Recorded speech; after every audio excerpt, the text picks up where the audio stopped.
Hello, everyone out there. Welcome to the Credit Guys channel. I am King Dash. This is Queen T. Hello. How you doing? I'm good. All right. So right, what this channel is gonna do is we're gonna talk to you with all phases of credit, how to remove things, how to turn your credit into cash, what bureaus pull from what credit unions, so on and so forth. All right, we're gonna give it to you straight, right? No filter. Um, and we're just gonna and we're gonna have fun at the same time. You know, real people living in the real world, and we just want to help others to understand the power of credit, how to use it, and we want to talk about all the myths of credit and things like that. Right. Right. So with that, we're going to jump into it. Um, our first topic for the day. Okay, so the first topic we're going to talk about is credit bureau no one talks about. Oh, the credit bros that no one talked about. Yes. This is good.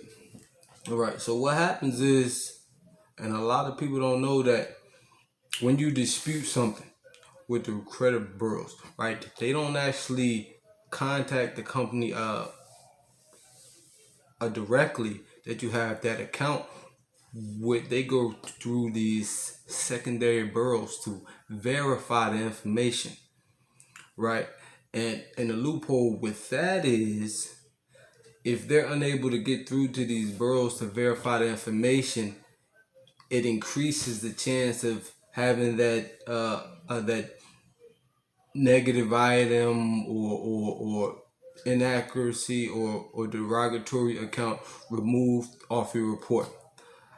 I know you're wondering, okay, we'll get to it. What are the secondary bureaus? Before you got into it, though, what's the main bureaus that everyone knows about? What are those? Right, the main bureaus that everyone knows about are TransUnion, Equifax, and Experian. Oh, but there's more. So you have this secondary bureaus, and all they do is house information, right? For the big three, as we call it.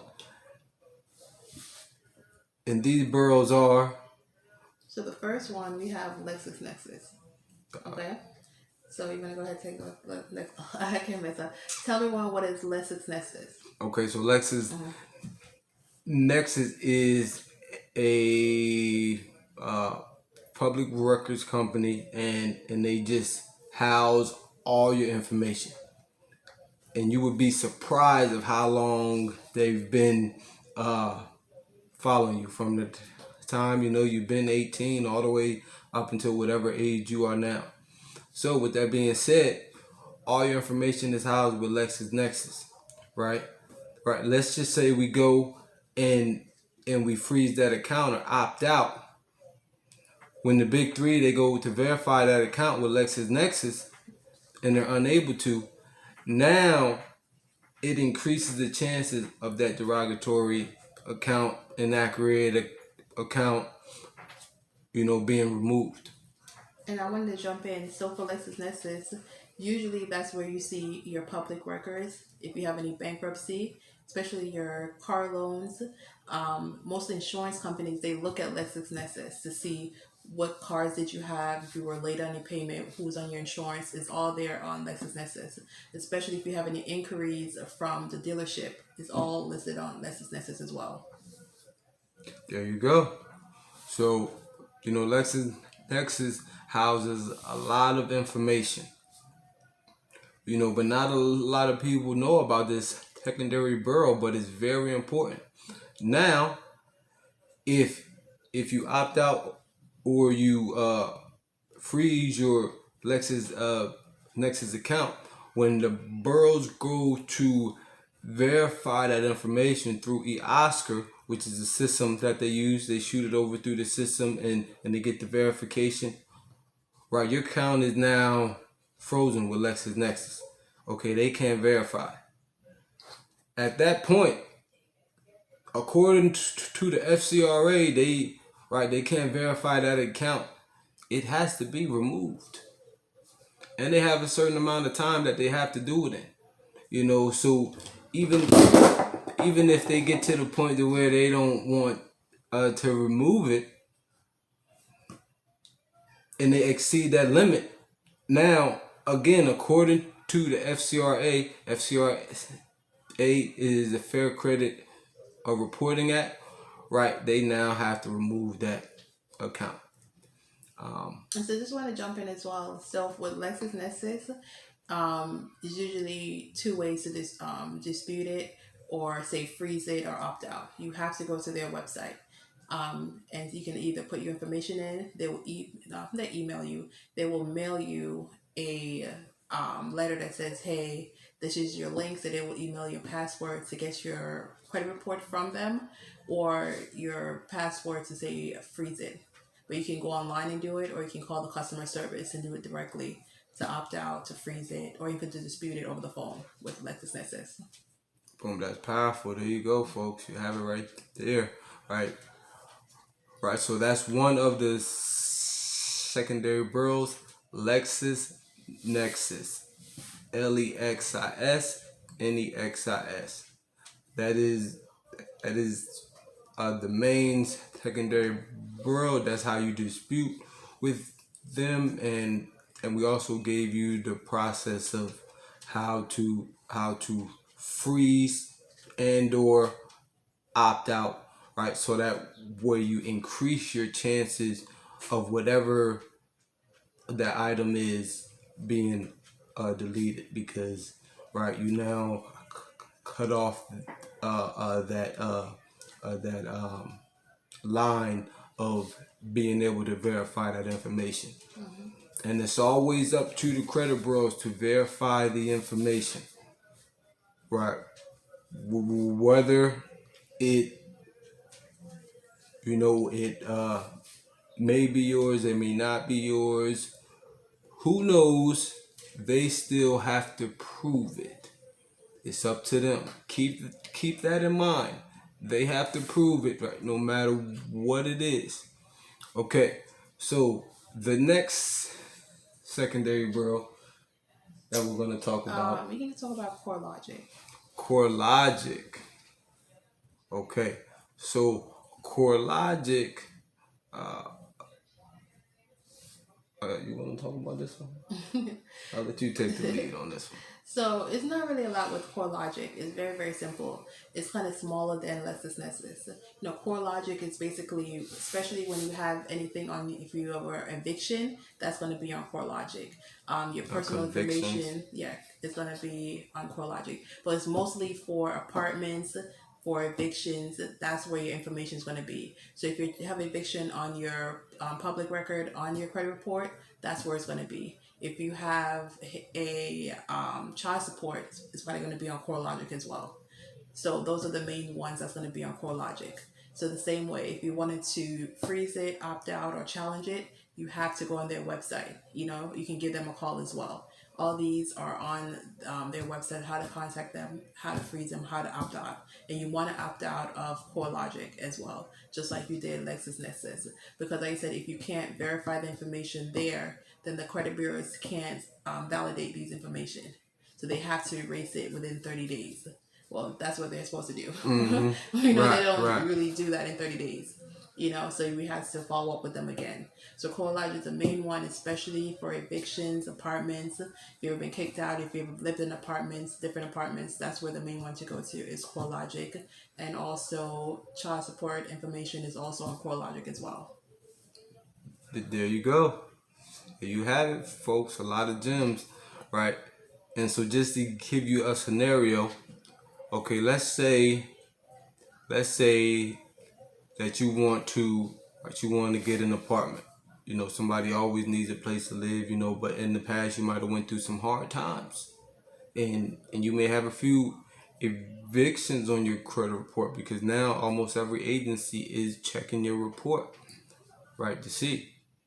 And you apply for a few and you've gotten denied. Right, you go in, right, you freeze or opt out of your CoreLogic. Now it's frozen, right? Nobody can look at it. Then you reapply to that apartment building, and you'll get it.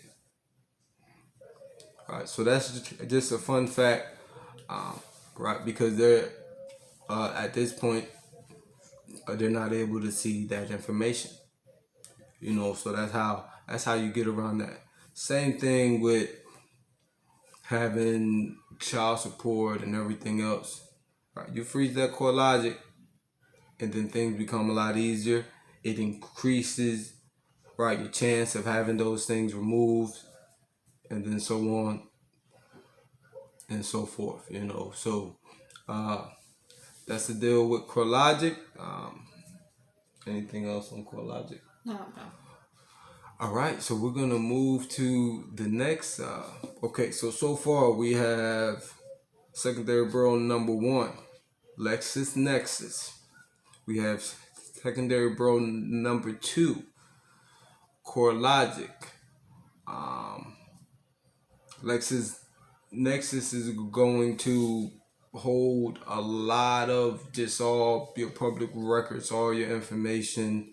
CoreLogic deals with evictions, convictions, child support, anything in that category. Secondary borough number 3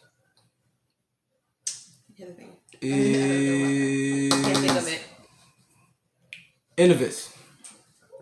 Innovis.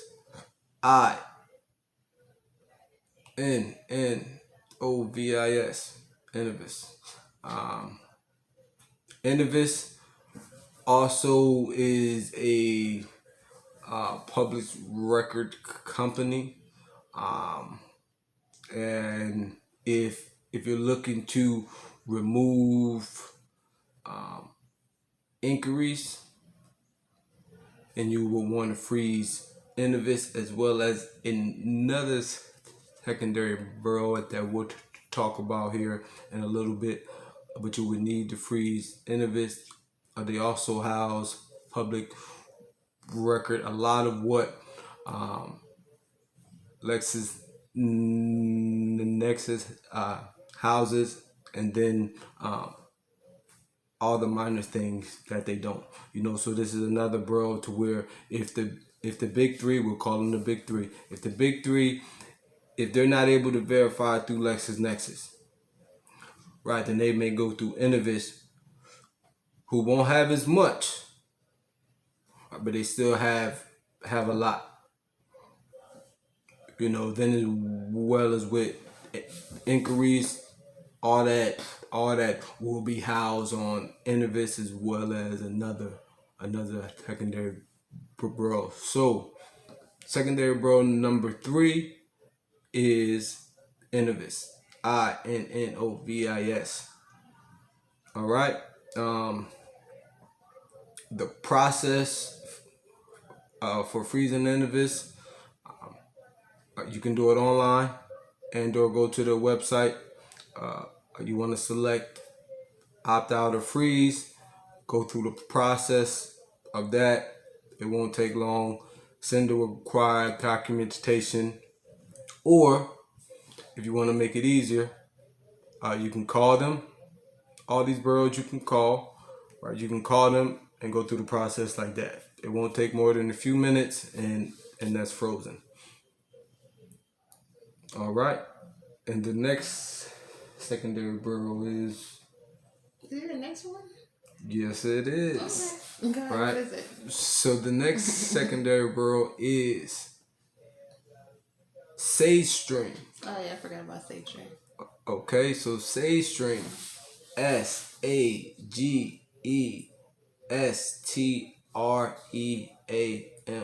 Again, inquiries have to freeze your SageStream.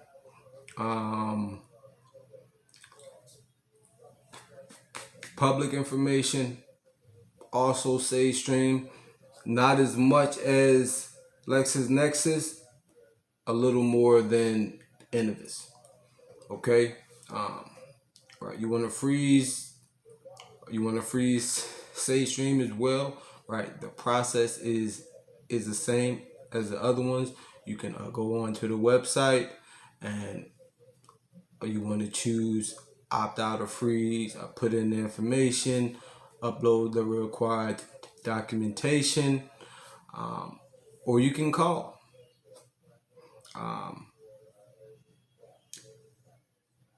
Right, you call, you go through that process. It'll take a few minutes. SageStream is frozen. All right. And the last secondary borough is ARS. ARS. ARS deals with, again, just information, public record. ARS houses a lot of the collections, so you definitely need to freeze. You need to freeze them. And the process is the same as the others. You can do it online or by phone. Go to their website, choose the freeze or opt out, upload the required documentation. A lot of times, they may send you something in the mail, right, to fill out, send back, or the easiest way, simplest way, right, you give them a call, and you give them the information they need. They may ask you to upload some documentation. Right, you do that, simple, and it's frozen. All right, so let's go back over. Secondary borough number 1, LexisNexis. Secondary borough number 2, CoreLogic. Secondary borough number 3, Innovis. Secondary borough number 4, SageStream. Secondary borough number 5 would be ARS. We would suggest, as credit repair experts, right, before filing any dispute, freeze all of these secondary boroughs, because it then increases your chances of deletion from 70 something percentage, right, to 85% chance of deletion. So you want to set yourself up to succeed, right? Let's freeze these secondary boroughs first and foremost, and then begin your disputes and things like that. That is the end of our first topic. Our next topic is The second topic we're going to talk about is how to build credit when you have no credit. So I'll go first. So one of the number one ways that I advise anyone to build credit is to get a secure credit card. That's one of the number ones. And a secure credit card is basically different from a unsecured credit card. The secure credit card is where you're going to put up your personal money. Typically, it's around $95 to maybe $200, and they're going to say, "Hey, you put up this money, and then we're going to see what you're going to do with it. Can you pay your bills on time with it? Can you not use too much? Can you keep your utilization under 10% from your money?" And when they see that, that's when they start to give you more money. So one of the, like I said, for me, the number one ways is to get a secure credit card to start building your credit. And one of the ones I love too for the secure credit card is Capital One Bank. They're one of the, say, the easiest one. If you haven't had one before and you need a new credit card, Capital One Bank is a great source to get a secure credit card. There you go, folks. You heard it from the queen herself. Right, she dropped a bomb on y'all. Right, you get a secured card. Right, you may have to put down anywhere from $95 to $200. Right, you pay that off every month. Keep your utilization down, and we'll go into utilization on another episode, right? But keep that down, and you keep on making your payments. After 4 to 6 months, right, your score is going to shoot up. Another way, if you have no credit, to build credit, have someone add you on as an AU or an authorized user. We're not gonna go too much into what an authorized user is on this episode, but just a general understanding is somebody else who has good credit or on that particular card has been making all their payments and their utilization has been low. They'll add you on, and then their credit will you will then mirror their credit, right? So that's what happened. All the information on that particular card, it then comes over to you, and now, right, you have instant credit. Right? You go from having no credit to 7 days later having credit. Now, the one thing with that, if you do choose to go with an AU or an authorized user, which we'll get more into detail at a later episode, you want to be added onto a card that has been open for at a minimum 2 years, right? Because you want to be able to use that, right? You want to be able to use that and to maximize that credit. Anything less than 2 years, right? The banks oftentimes will say, "Oh, you don't have enough credit history." Okay, so AU is another way, and you want to get placed onto a card that has been open for at least 2 years. Queen T? No, that's about it. About it? All right, I'm going to give you one more. Another way, and this if you don't want to go the first two ways, which are the most cost efficient, what you could do is if you want to raise your credit, number one, and then build a relationship with a bank at the same time, all in one.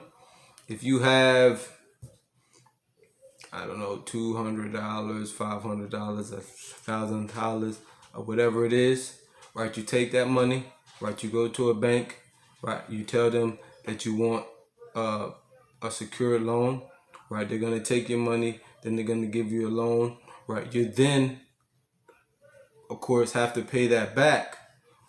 All of that will help you to gain credit. At the same time, you're building a relationship with that bank, or you now have a relationship with that bank because they're not only giving you a loan.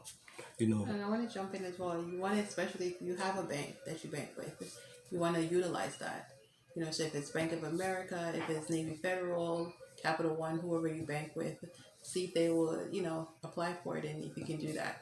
That way, you're still utilizing their service, and they can see that, okay, we can lend this person more money because they're using our service. Absolutely. All right, there you have it. We're dropping bombs out here. You gotta catch them. All right. I believe that's it for that topic, and I want to say all this information at the end.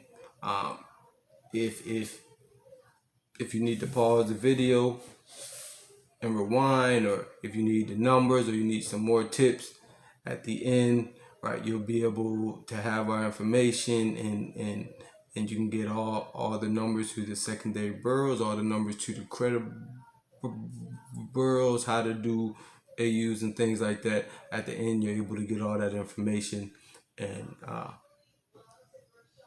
we'll go from there. Well, but our next topic is I wanted to talk to you about why is it important to, when we look at a credit report, right? Well, first of all, how do you get a credit report? Some people don't even know how to get their credit report. So That that's a is, really good thing. So how do you get a credit report? how do you get a credit report? All right. Annualreport.com will allow you to get 2 reports a year, right, for free. So if you go on annualcreditreport.com, right, you can get your report for free. This is prior to any disputes or anything like that, because you need to be able to look at your report. Also, after you're in the dispute process of your credit, every time you dispute or something, the bureaus are going to send you a report, and you should have a folder or something to place those reports in, and to save them. And a few more ways to get your report. You have to do that part over, but it's only one annual a year. So there's only one report they give you a year. I stand corrected, ladies and gents. It's only one you get a year for the annual. But from now, because of COVID, they're doing it. You can do a report every week. So Okay. if you watch this before COVID is over, you get one for every week. You get an updated report on annual credit report, but typically it's one report for the year. A second option is you can always go through a third party service. You have Smart Credit, which is a credit reporting system where you can go. You have Equifax. You can go on Equifax and get your credit report. You can always go to one of the three bureaus. They have their own reporting system as well, so you can sign up with them.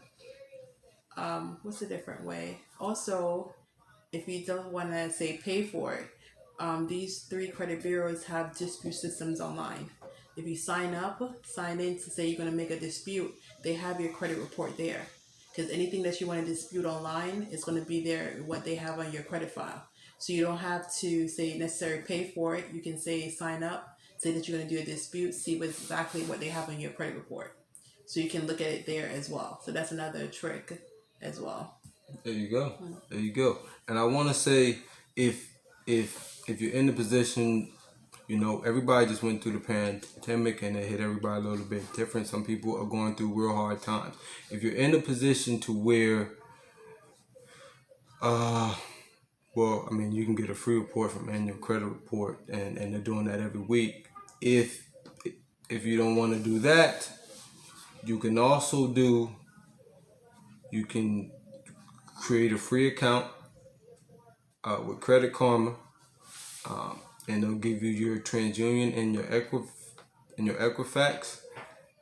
Even though it's a Vantage score, it will still give you a baseline of where you at and what you need to fix, and what needs to be corrected and things like that. Or you can go on to Experian.com and they'll give you your Experian score, which is also free, unless you sign up for the Experian Works, which I believe is $19.99 or something like that. Then you're able to get all 3 FICO scores, which is what most lenders use, and we'll go over the Vantage and the FICO and things like that at a later episode. But FICO is a Fair Isaac Corporation, and most lenders are using the FICO scores in order to see if you're approved or not approved. So those are a few options of things that you can do in order to get your report, and then go from there. Once you get your report from each of the bureaus, right, you need to line them up and you need to compare and make sure that everything is as it should be. Everything is in alignment across all 3 bureaus. If a number is off on the account, it can be disputed. If the balance is off on one bureau, it can be disputed. If your open date wrong, your status They if anything is off, it can be disputed. It's up to the boroughs to have that information right, and it's up to them to prove that it's yours. Yeah, that's a good point as well with the having them. So it's very important to know what's on your credit report because, like I said, a lot of people don't know what is actually on their credit report. Some people don't even know that it has to only be on there for 7 years. So you want to know what's on it, and you want to know just a little bit about the law as well. So, like I said, a collection can't be on your credit report more than 7 years. So you want to know that. So you want to know what's on it. Like Andrew said, it's basically if anything is not aligned, because the law is all three credit bureaus have to report the same exact information. So if they're not reporting on the same exact information, that's something that's not accurate. Because it's one source is sending them the information. So how comes all three you guys have it differently? So that's another thing as well. So we'll go into disputing another time. Yes, we will. All right, you have it there. And our next topic is For the next topic is okay. Since we just talked about how did we get our credit report, and we're looking at the credit report now. What's one of the first thing you would do on your credit report? And I'll start off. For me, we look at just the basic thing, your personal information. That's the number one thing because it starts from there. So the personal information is they're going to have your name, they're going to have your, say, social, but not your social. They're going to have your birthday on there. Sometimes they do have your social. yeah. So they do have your name. Sometimes they have your social. They're going to have where you worked or the past jobs you worked, and your phone number. So that's one of the first thing you want to look at. Are these correct? Do they have the correct spelling of my name? Do they have my correct address? Or do they have all my old address, all my old jobs? So you want to look at all three bureaus. What exactly do they have on all three? And to piggyback off of that, why that is so important to do that address update is because a lot of your negative accounts may be connected to older addresses, and according to the FCRA, if you're not able to receive your current mail at those addresses, right, then by law they have to remove it off your report.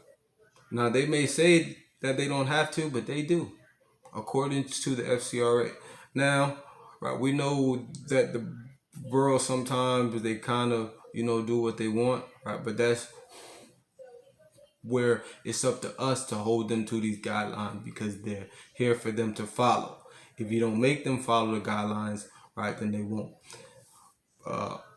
And then that helps you because if a lot of your negative accounts are connected to an alias name or an old address,